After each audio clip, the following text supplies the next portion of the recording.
order of society. In the words of Reformed theologian Colin Gunton, there was an assumption, quote, that human life is good life when it conforms itself to the way things truly are, when it takes shape in the world as it truly is. Gunton points out, in general, it was held in the ancient world that knowledge of the universe contained the key to human society. In this respect, the Old Testament is no different from other contemporary religious writings. Pre-modern Christians and pagans alike understood culture as the cultivation of the nature of things. That is, a good culture reflected the order that's present in creation. Culture wasn't the creation of an arbitrary new nature.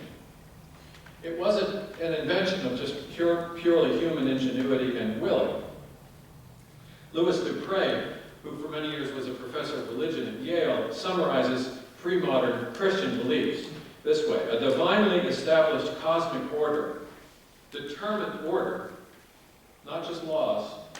A divinely established cosmic order determines man's place and prescribes the norms of behavior. In other words, the laws are derivative from the order. The entire universe is conceived as a gift, endowed with meaning, that is man's task to discover and express. In fulfilling this task, man finds at the same time his own meaning, the content of which is given in the two books of Nature and Revelation. The scriptures, I think especially the wisdom literature, especially Psalms and other wisdom literature, reveal this attitude repeatedly. One of my favorite passages that evidences this is the 4th chapter of 1 Kings, where we read this fascinating summary of the wisdom of Solomon. And God gave Solomon wisdom and understanding beyond measure, and breadth of mind like the sand on the seashore. I like the way it breaks into poetry. We need a metaphor. If we're going to talk about wisdom, we need a good metaphor. So that Solomon's wisdom surpassed the wisdom of all the people of the East and all the wisdom of Egypt. And then we're told that Solomon spoke 3,000 proverbs and composed 1,005 songs. I like that 5 tag on there. We're given a glimpse of the content of Solomon's wisdom, a summary of the sorts of things on which his wise proverbs and songs reflected. And it's not the list that I think we might expect. I think we expect this to look more like a syllabus of systematic theology. But the writer of Kings tells us he spoke of trees, from the cedar that is in Lebanon to the hyssop that grows out of the wall. He spoke also of beasts and of birds and of reptiles and of fish. Again, I think this is, every time I read this, it's just very striking. This is trying to be a very succinct summary of all of Solomon's wisdom, and there's nothing about theology in here. The source of Solomon's wisdom, which was applicable in many areas of life, seems to be from this summary. This is his CV, as it were. He was reflecting on the things that God has made. The fear of the Lord is the beginning of wisdom, but the trajectory of wisdom takes it through regions that are shaped by the givenness of creation. And this chapter ends with a testimony to the universality of Solomon's wisdom, demonstrating that his insights weren't some parochial reflection of Israelite culture. We're told that people of all nations came to hear the wisdom of Solomon, and from all the kings of the earth who had heard of his wisdom. There's a confidence. Again, this is obviously, he's reflecting all these trees and beasts and birds and reptiles and fish. This is a post-fall world. This isn't some Edenic pre-fall world. This is the fallen world, and yet there's still this great confidence in the scriptures that creation is still a place that we can understand God's purposes in the order of creation. And then, again, as I said, that was an understanding of how culture is shaped based on that kind of wisdom, shaped on the order of the givenness of things in creation. I'm fascinated by how often in the Psalms there's a commingling of descriptions of the physical order of creation and the moral order. We tend to separate these things. Physical order, well, that's something scientists study. They study it by quantifying everything and reducing everything to material, efficient causes. That's not the way the creation is viewed in the Psalms. In Psalm 96, verses 4 and 5, we read, "For great is the Lord and greatly to be praised. He's to be feared above all gods. All the gods of the peoples are worthless idols, but the Lord made the heavens." And then, after an appropriate enjoinder to worship this God, the psalmist continues by affirming the rule that this Maker has over everything he's made. "Say among the nations, the Lord reigns. The world is established, it shall never be moved. He will judge the peoples with equity." There's, again, a close connection between an order in creation and God's justice in his judgment. This isn't a picture of a distant prime mover like deism affirms, who kind of winds up the physical clockwork of the cosmos and then leaves mankind free to invent morality. Rather, the givenness of creation is in its physical order as well as its moral order. The one who established the foundations of the earth is the one who judges people in equity. And the whole earth itself is depicted not as just raw material awaiting our human exploitation, but the whole of creation is depicted in this psalm as the worshiping chorus of God. Creation testifies to and praises him for his justice. "Let the heavens be glad, let the earth rejoice, let the sea roar and all that fills it, let the field exult and everything in it. Then shall all the trees of the forest sing for joy before the Lord, for he comes to judge the earth. He will judge the world in righteousness and the peoples in his faithfulness." So not only does God establish the continuity of moral and physical order in creation, but the physical world is depicted as delighting in his righteousness.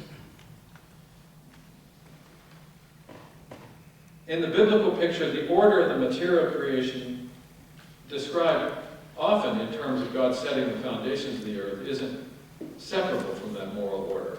The coherence and structure of the world and the moral order, I think, is behind St. Paul's declaration of moral order and the structure of creation in the first chapter of Romans.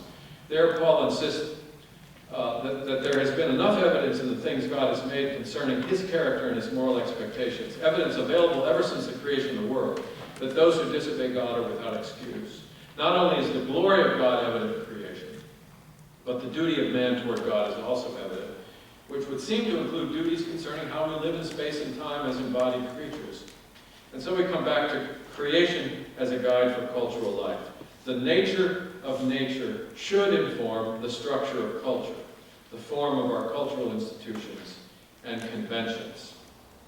And I think that is assumed in the most evangelistic text, or at least the text cited for motivating evangelists, the most cited text in the New Testament. That's what we call the Great Commission. The Great Commission actually begins with, if you go back before they go into all the world and make disciples, Jesus says, "All authority in heaven and on earth has been given to me." He's been displaying that authority in all of his miracles. He's calmed the seas. He's exerted authority over demons and over the weather. He's multiplied loaves and fishes. He's turned water into wine. He's raised the dead. And that authority over everything on earth is the context within which he gives the Great Commission. The Great Commission is given to the church in the context of Christ's lordship over the cosmos.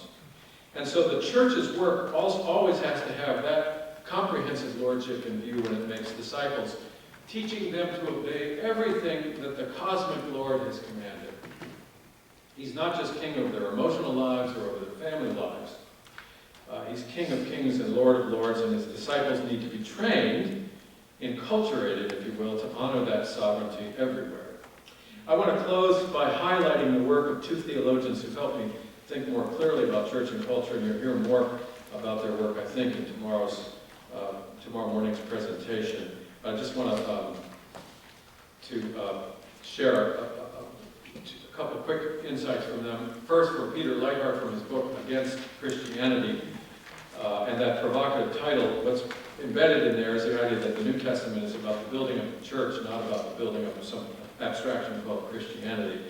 And in there, Leithart says that faith in the New Testament, faith includes one's entire stance in life, a stance that encompasses beliefs about the world, but also unarticulated or inarticulable attitudes, hopes, habits of thought, action, or feeling.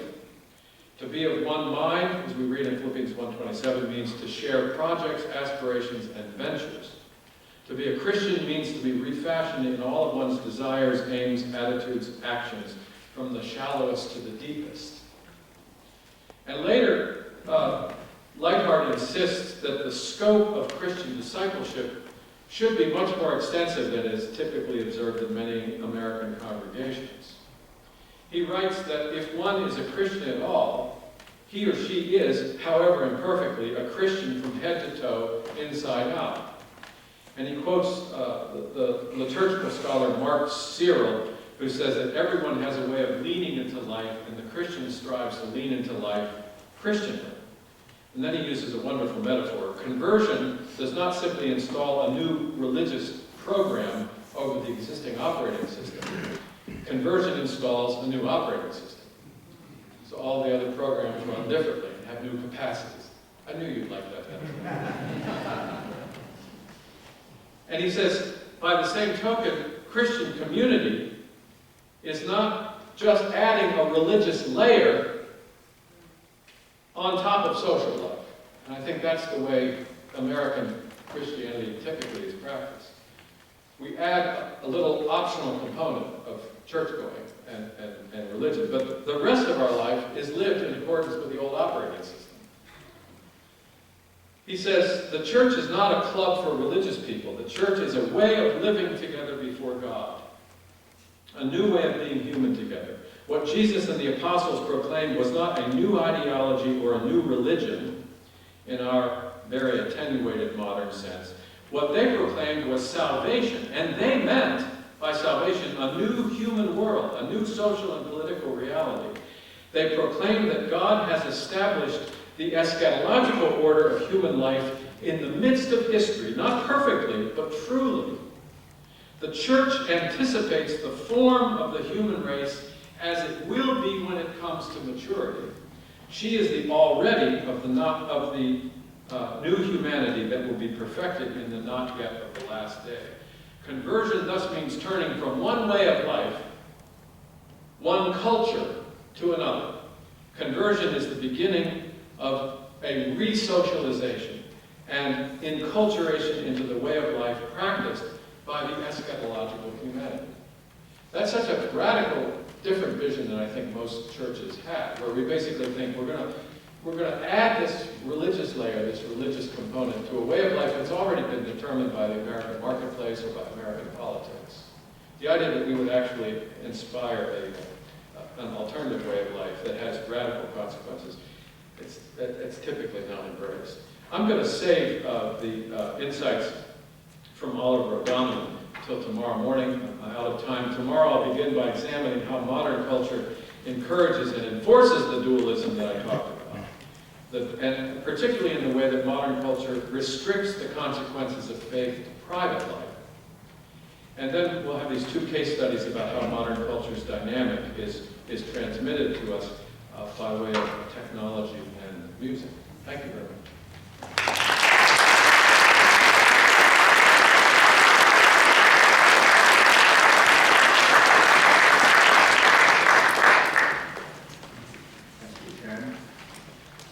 In a few minutes, we're going to have a Q&A session, so you'll get your chance to engage in a bit of a dialogue. But before we do that, I'd like to ask Stephen and Kara, to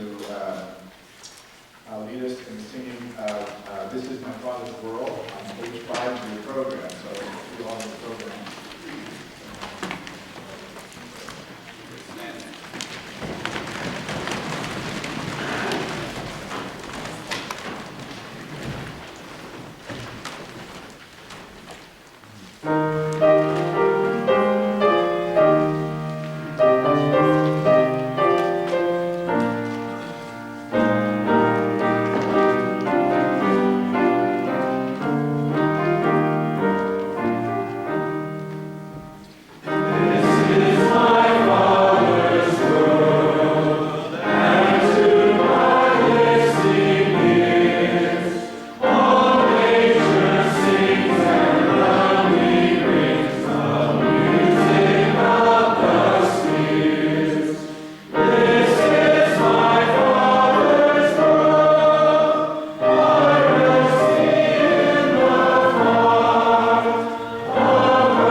I think there's something on which you could write a question, and then if you want to hand it into the aisles, and people come down all of the aisles to collect those, and then we'll try to winnow those down to a few questions. We will be done by midnight tonight. So I think I've been asked to start, and that's a daunting thing to pose a question. But I will ask you, and maybe in your answer you can start to anticipate some of your remarks tomorrow, but if I heard you correctly, cultures generally have accepted the notion that we're all under this given created order. And certainly in the West, even pre-Christian, I believe I heard you say that was characteristic of Western culture. Could you say, this is kind of a big question, when did it really start to diverge from that notion, which, if I'm hearing you correctly, is sort of anomalous in human experience? Yeah, and well, it starts earlier than one might anticipate, and I will talk about this tomorrow, but to kind of quickly summarize, I think it starts actually in late medieval Western thought. There are philosophical trends and theological trends that begin to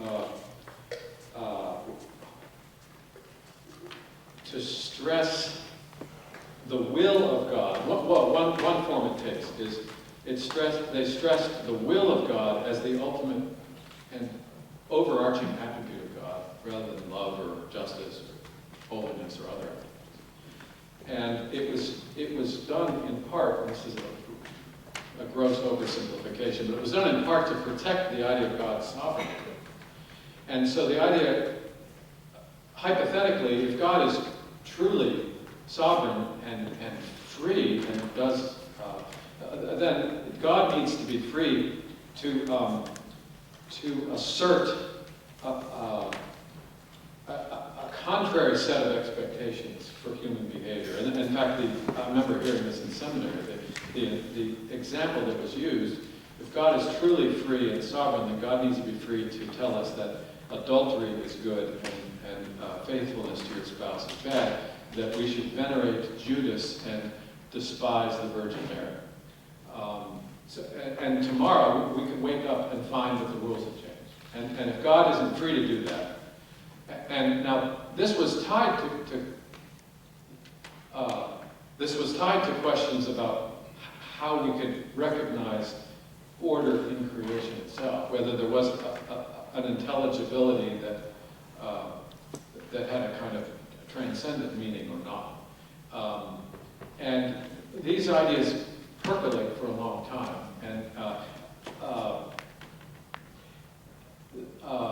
so yeah, the quick answer is that early on, the idea of the intelligibility and the rationality of the order evident in creation begins to be questioned in favor of asserting the will of God as something that introduces what a lot of people call an idea of a capricious God. I was God going to has to be say, capricious. that sounds like another major world religion. Oh, yeah, and yeah, it does. But there are elements in Western thought that emerge that way. Now, it doesn't, there are competing elements in Christian thought also. I think a number of people have argued that when God's will becomes the ultimate attribute, and in a sense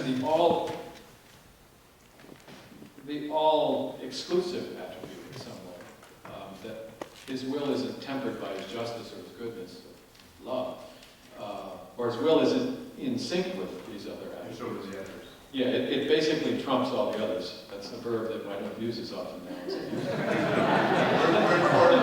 to. That verb may have different meanings.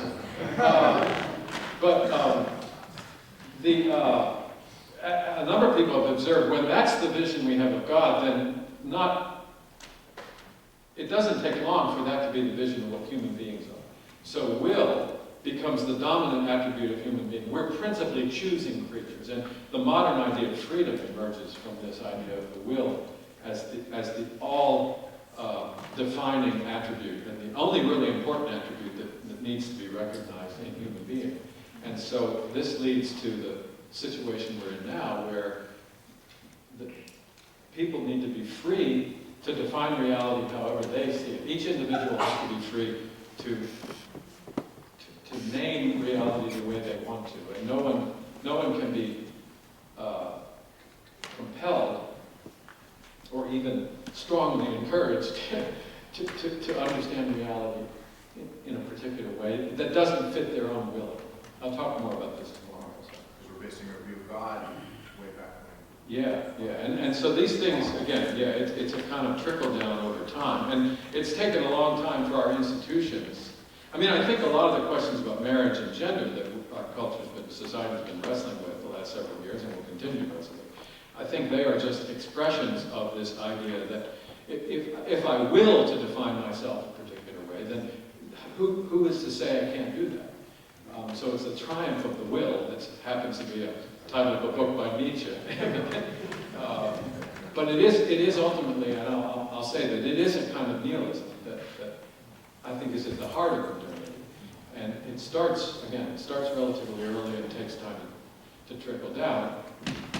I think that there is, among philosophers and theologians, Christian philosophers and theologians, a lot of reconsideration and pushback toward that, and recognition of what wrong turns were taken and what needs to be remedied to address that. But again, I think a lot of American Christianity is based on the idea of the will as the decisive feature of American of Christian experience. I remember Billy Graham's radio program was called The Hour of Decision. I mean, when evangelism is seen purely as an act of choosing, it's the pro-choice religion. So the idea that we're formed, or the idea that the church's life informs us in some way toward conversion, and even the idea that there's an inherent rationality to Christian truth. I think so. You see evangelistic efforts that are more like sales efforts rather than they are about making reasonable claims about. And boy, confusion about that does great damage. Oh yeah, absolutely. Yeah. I think, am I waiting for some questions? Or, questions. The young lady in the black garb. Oh, these are in order. Hear me. First question.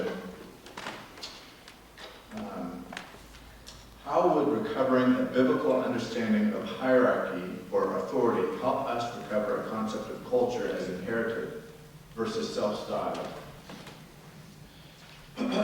How would it help us?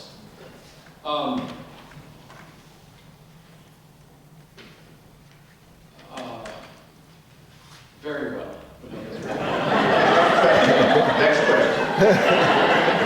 Yeah, no, I think actually, I'm glad whoever asked this. I don't think I talked about hierarchy, but I think that, yeah, hierarchy and authority are obviously related ideas. And I know that some of you nodded when I mentioned Richard Weaver's Ideas Have Consequences. He has a chapter in there, as I recall, on hierarchy. And there is a kind of, let me say that not just a biblical idea of hierarchy and authority, but I would say a perception of forms of hierarchy within creation have historically been present also. So the idea that the order of creation has a hierarchical structure to it, not just in terms of the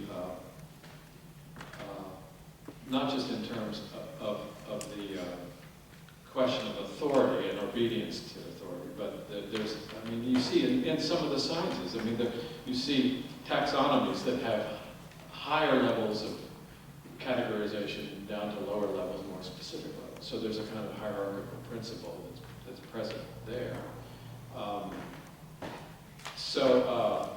In fact, Weaver, it's coming back to me, Weaver says that one of our sources of our crisis is we no longer have a confidence in the order of goods. If something's good, if three things are good, then they have to be equally good. In other words, we don't have any notion that there are goods in experience that properly work within a hierarchy of goods. So it's not just that there's a hierarchy of persons, but there's a hierarchy of goods. Some goods are more fundamental than other goods, just as some truths are more fundamental than other truths. And so there is in rationality, there's a principle of hierarchy. And again, that was something that was long recognized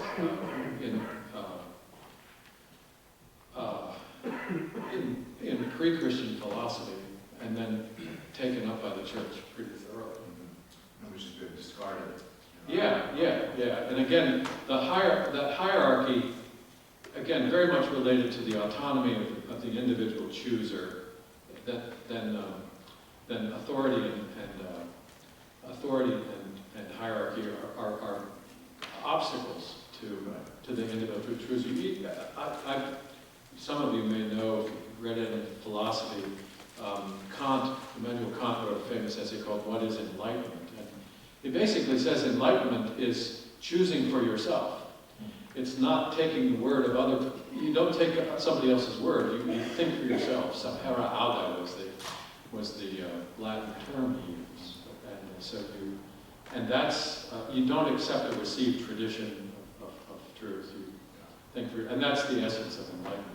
Beethoven comes to mind to define even at his last. Yeah. Can you address the particular effects of rugged individualism in our covenant communities? Yeah. Oh well. Do you want to sit here? So No, I'm good. Okay. Do I look slouchy? Sure.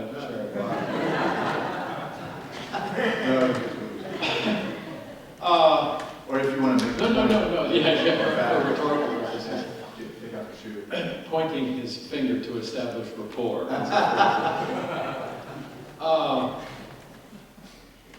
Well, I think that I was just talking to John earlier tonight about one of my favorite books of American church history, The Democratization of American Christianity by Nathan Hatch, which was published in 1989. And if I had to recommend just one book on American church history, I think it would be that book, because he's looking at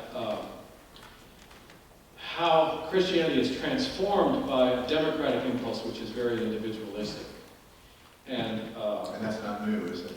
No. This starts in the early 19th century. It actually starts really about almost the time of the founding. And what's particularly interesting, since covenant communities, this may be a person from the Reformed tradition, or not, but it may be. And Hatch is he singles out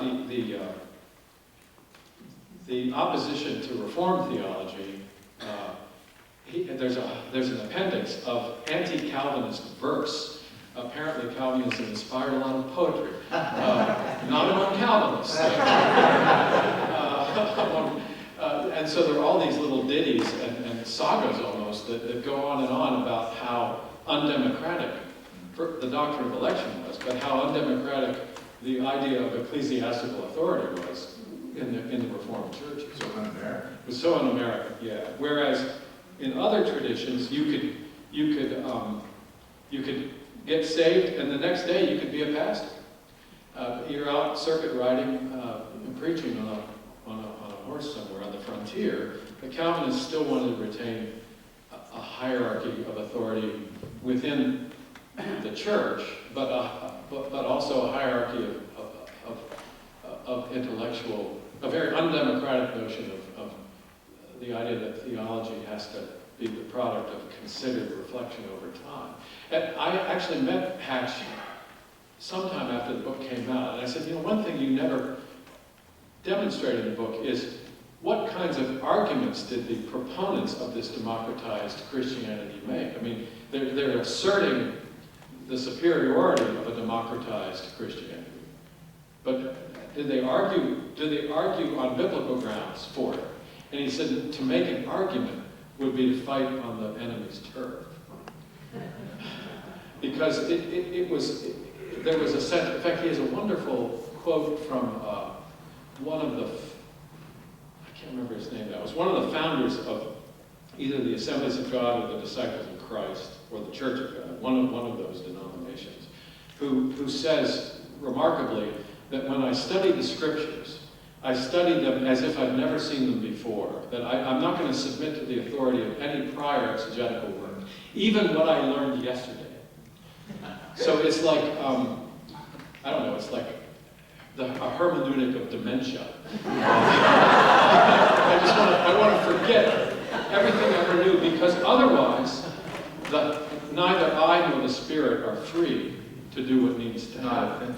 It's not authentic. It's inauthentic. So the idea that there would be a tradition of hermeneutic, even my own tradition, in my own marginal notes in my study Bible, I have to move away from that. So there's a notion of spontaneity, which is tied to a particular understanding of freedom. And which is the highest good.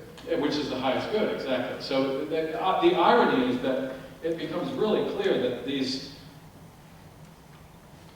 It's fair to call these are evangelicals, but they're basically making the same kinds of arguments that Emerson is making and that other American champions of individualism, rugged or genteel.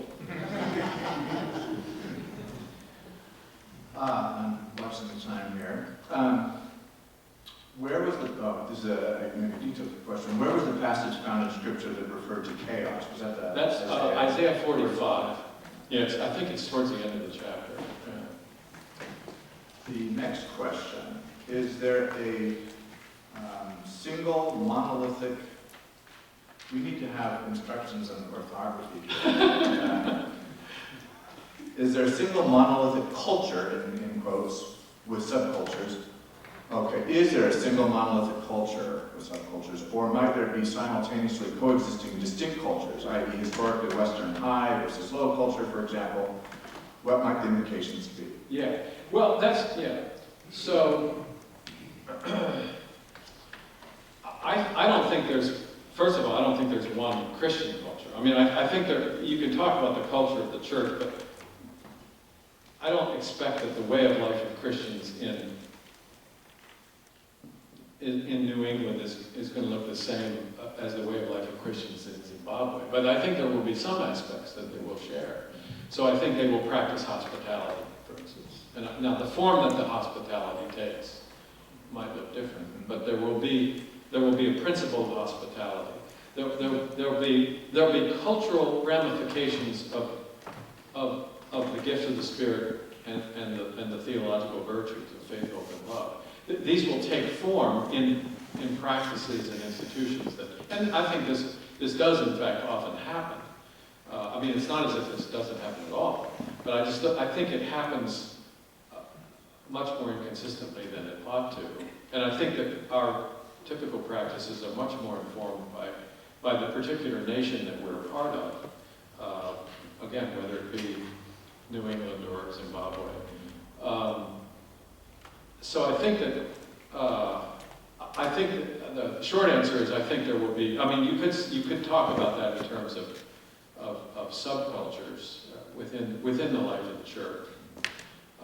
But I think that the likenesses should be so strong that when believers from New England meet a believer from Zimbabwe, that they would feel more at home than they do with their fellow New Englanders in some way. And see, that would be the test of whether or not, what's really ordering our way of life. Do we have a shared way of life across national boundaries, which seems to be implied, when Paul says there's neither Jew nor Greek, you could say, well, yeah, but Jews feel more comfortable with other Jews and Greeks feel more comfortable with other Greeks. Well, I'm not sure that that's how it should be. I think that sense of unity should be evident. Even unity doesn't dispel difference, the reality of difference. There will be differences, but the differences won't be as fundamental or decisive. Does that make sense? Yes, it does. This is too personal. Living in a place here in Portland where Christianity is so rare, we're talking about how unchurched it is, there is, I think, a sweet fellowship among Christians, even as diverse as they may be, Yeah. that may not be in Alabama. Yeah. Everybody goes to church, Yeah. and so Yeah. Oh, we're yeah, gonna- yeah, we're not going to talk. Yeah. Well, here, you're a charismatic Catholic, and I'm a Reformed. Right. We both Yeah. share a love for Christ. Yeah. And I think, given what Clifford Geertz and others have said, then you need to figure out how do you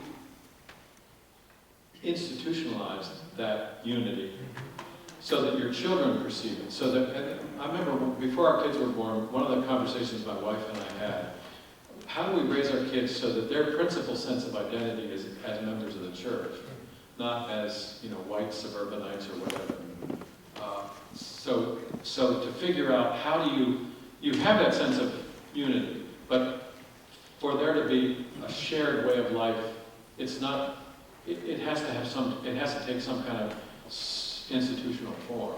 Not a bureaucratic institutional form, necessarily, but there should be shared practices, shared experiences that are, in a sense, super personal. That is, they're not just the relational thing that you have with one other believer or a group of believers. And that actually, the failure to figure out how to do that, I think, leads to the perpetuation of a lot of Christian division. Because we know, Baptists know how to be Baptists with each other, and Lutherans know how to have church suppers with each other. But then, when they get together, their ways of life seem so foreign and so alien.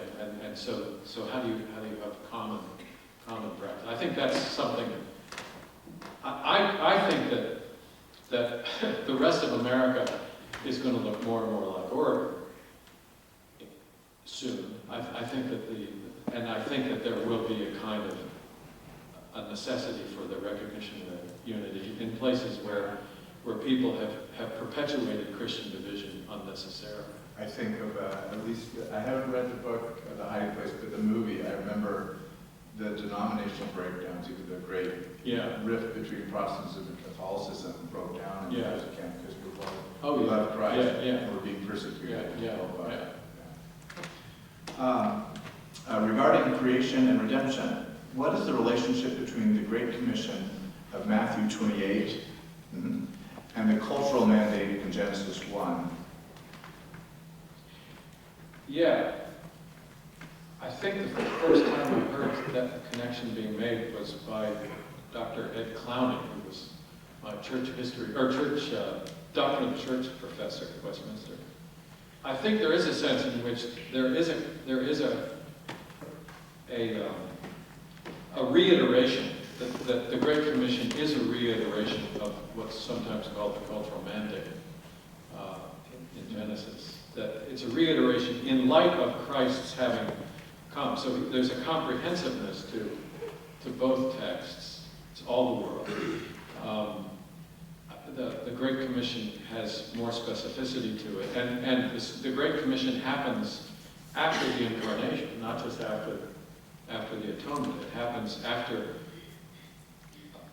God has taken human form into himself, so that human nature is now united with the divine nature in a way that wasn't the case in the Genesis setting. But I think that it is. I would say it's a re-articulation of that comprehensive project, if you will. And that recapitulation is actually a term that Irenaeus uses to describe the work of redemption, because Christ is the new head. Kapletus head. Yeah, so he's the head, and I find it interesting in Colossians 1 that Paul talks about how everything's made by and through and for Christ. And then he says he's the head of the church. So he's the head of creation, and he's the head of the church. So there's that rhythm of recapitulation is present in that text. Mr. Charlie, would you please go to the root? How can one influence a culture whose orientation of the Spirit is opposite? Yeah. Can artifacts change the orientation of the spirit? Yeah, well, I think that, I think the first step is that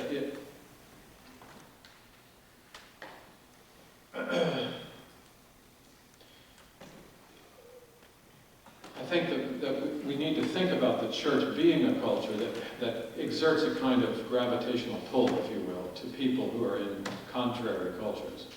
And I think that it would be appropriate, even if it sounds rather triumphalistic, rather than us thinking about influencing, say, American culture, that there's a sense in which the task that I think the Great Commission commits us to is to make all of the world into the church in some way. So that the task isn't for us, often I've thought that our task is to be providing leavening, that we're here to provide leavening to other ways of life, kind of damage control. I think it would be better for us to have a grander understanding that what we're trying to do is basically, we're not trying to offer a little Christian braking mechanism on a culture that thinks it can get along perfectly well without Christ. Thank you very much. So I think our task is actually grander than that. And I think that was, in fact, the project of Christendom. Christendom has a bad name now. Peter Leithart, who I quoted at the end there, has an interesting book called Defending Constantine, which is about the most incorrect thing you can say in some circles. He's engaging the work of John Howard Yoder, who's an Anabaptist theologian, in that book. And Stanley Hauerwas, who was one of Yoder's principal disciples, actually gave Peter's book a glowing review in the Christian Century. I told Peter, well, that's your first miracle, 2 more and we'll give you a sainthood. But Christendom, rightly understood, is the church's bearing witness to Christ so that his kingship over the other kings is acknowledged in some way. Christendom shouldn't be understood as the empire exploiting the church for its own ends.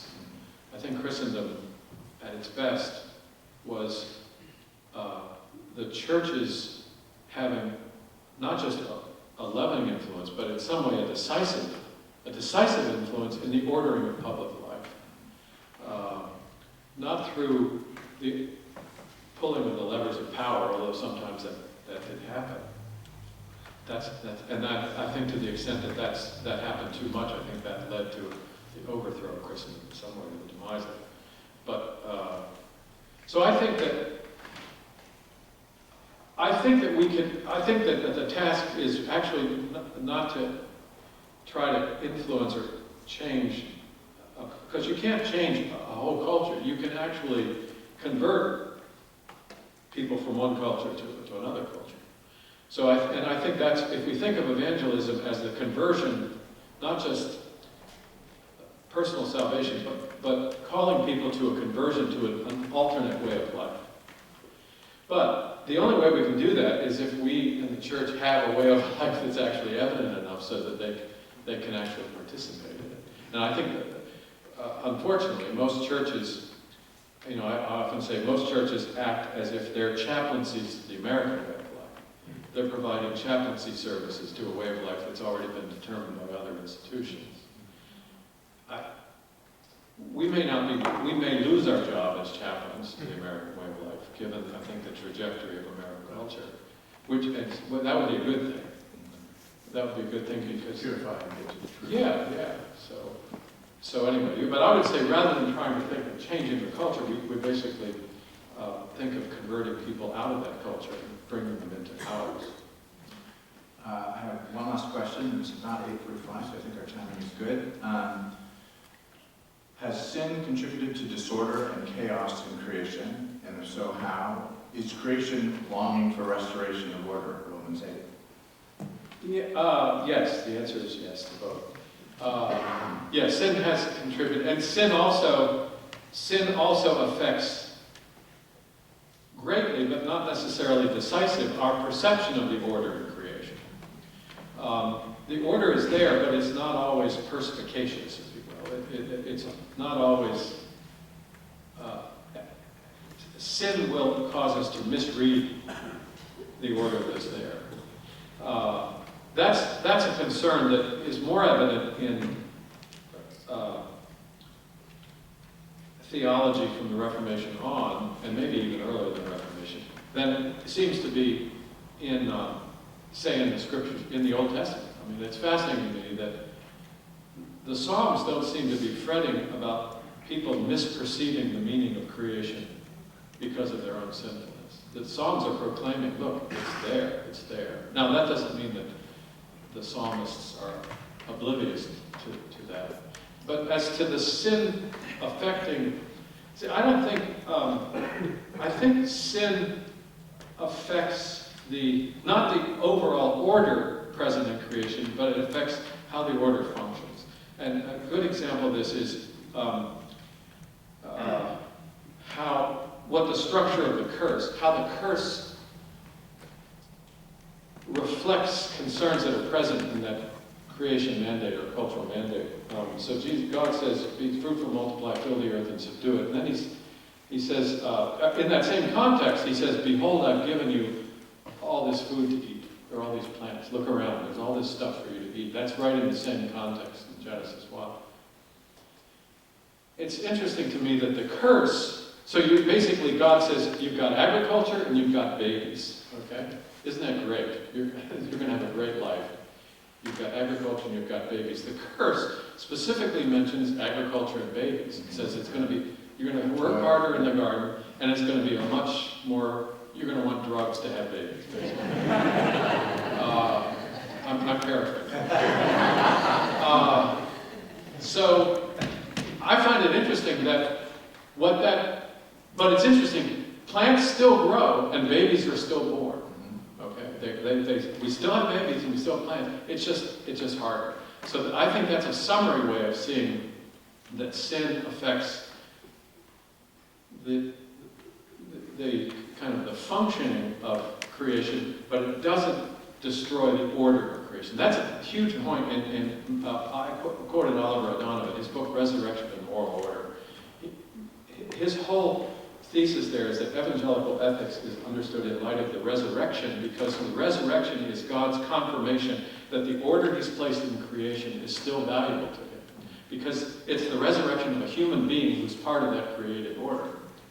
So he builds all of his ethical theory on that, Christian ethical theory. He did not establish a new order. Didn't establish and he doesn't undo the order. That's the other thing. So the curse, in other words, the curse, neither the fall nor the curse, renders us back into chaos. Okay, we're not back in chaos. We never were in chaos, and Isaiah 45 says, God says, don't search for me in chaos. Some Christians, I think, read the story of the fall and the curse as if the effect was to return all of creation, that the effect of sin is so radical that everything is incoherent and irrational. And that notion is actually affirmed by what I said at the beginning of the Q&A session with this idea of a capricious God. The rationality or intelligibility of creation begins to come under question because of those philosophical moves. And so the idea that we can perceive in creation the order that God has put there, which actually reflects something in the order of the divine life of the Trinity. I think there's a confidence in the Scriptures that sin doesn't undo that. And it clouds it, it makes it more onerous, it makes it more difficult for us to work well in that setting, but it doesn't undo it. And then the resurrection begins, Romans 8 was cited, the resurrection is the beginning of the relief of that groaning that's described in Romans 8. But it starts with the resurrection, I think. That's important. Sometimes we say, well, nothing has really happened until Christ returns. But I think that the idea of, that this is the first fruits, this is all of that, I think there's a decisive turning point that's already happened in history because of the resurrection. And the church should be acting with a full recognition that something has already happened in history. We don't wait for the second coming. Already. Yeah. Now, finally, it's never going to be fully actualized until later. But. Join me in thanking Myers